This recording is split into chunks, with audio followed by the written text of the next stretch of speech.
Jerusalem is a place where the melting pot never took hold. It remains today, as always, a mosaic of peoples, faiths, and ideas, inwardly troubled, outwardly serene, and unexpectedly resilient. Just over 3,000 years ago, an obscure warrior king called David captured a small settlement high up in the Judean hills. Its name was Jerusalem, meaning the foundations of wholeness or peace. Jerusalem has been conquered 36 times, besieged more than 50 times, and destroyed 10 times. Enclosing the old city is this 450-year-old wall built by Suleiman the Magnificent. It was not until 1860 that Jerusalem outgrew the old city. Driven by overcrowding and filth, Jewish, Arab, and Muslim neighborhoods began to cautiously rise outside the protective confines of the walled city. Jerusalem historian Ross Kulner gave us an insightful look into this fascinating city, steeped in spirituality and trapped in its turbulent history. I would say if one had to characterize Jerusalem, it is really not only in many ways a multi-ethnic city, it is one has we get the flavor here of the religions of the world. I mean, everywhere you walk through, you hear the church bells beside the blowing of the shofar of the Jews, beside the calling of the muezzin, and sometimes simultaneously it's really resonating all around you at all times. One gets a sense that you're in a city that is very, very international in flavor and is very different, let's say, from the rest of Israel because of that concentration. It leads to a fascination and a stunning aspect to the city. It also leads to the intensity, basically, of emotion and sentiment. Everybody crammed into the same place and venerating often almost exactly the same spot leads to, obviously, the kind of, inflammatory kind of inflammatory character of the place, and one has to maintain a modus vivendi often in the most interesting and accommodating manner so that everybody can live side by side.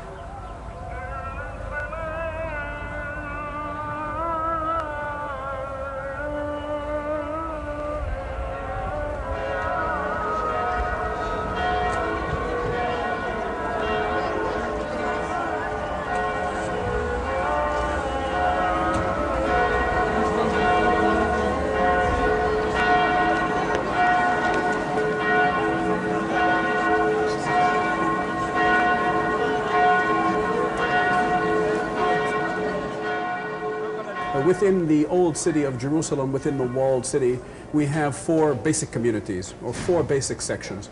We have the Armenian community, a very ancient community, back since the early days of Christianity, having formed its own quarter.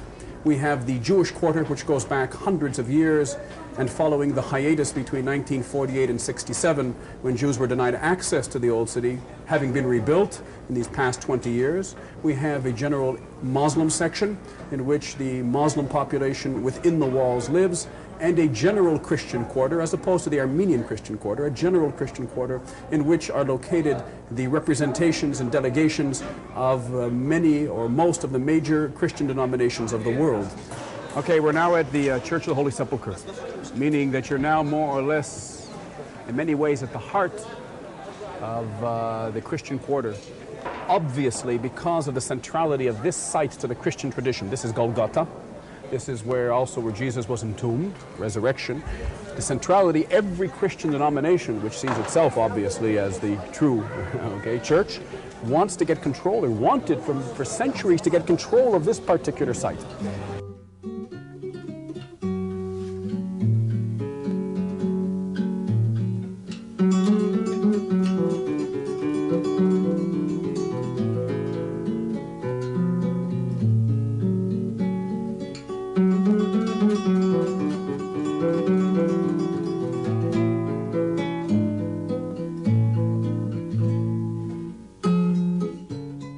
Standing now in the heart of the Jewish quarter, which as you walked in and crossed the line before, you noticed immediately a change in atmosphere.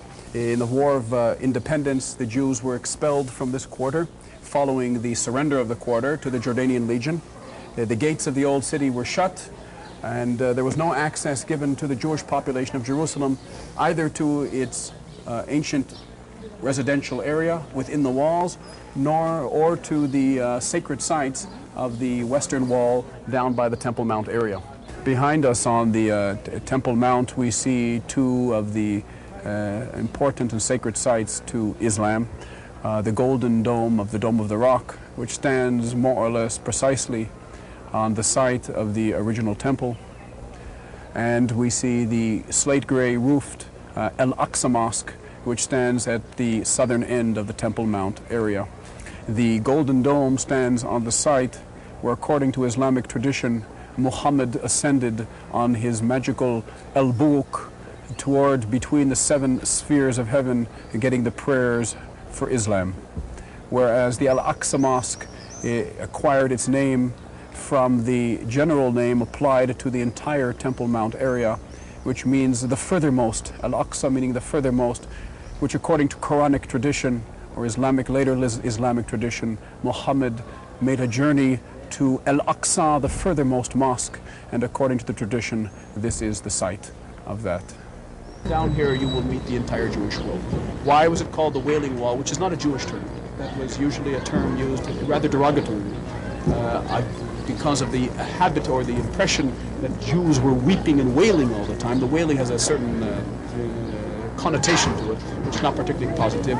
We call it the Wall, or the Western Wall, because it is the western wall of this complex. It is common for the Jews there to read the Book of Lamentations, and to basically lament the destruction of the temple. Does God dwell here, specifically in that particular place? I don't think I can make a generalization. I mean, that would say reflect the opinion, the majority opinion of any particular. I'll put it this way, and I think this is basically true. There is an inherent sanctity to this place for observant Jews. It goes a very deep and inherent sanctity to the city of Jerusalem. It is at the core and it is the heartthrob, the wellspring of Jewish culture. To understand the Jewish attachment to this city, you have to be aware all the time of the importance that they attribute to it. It goes beyond religion.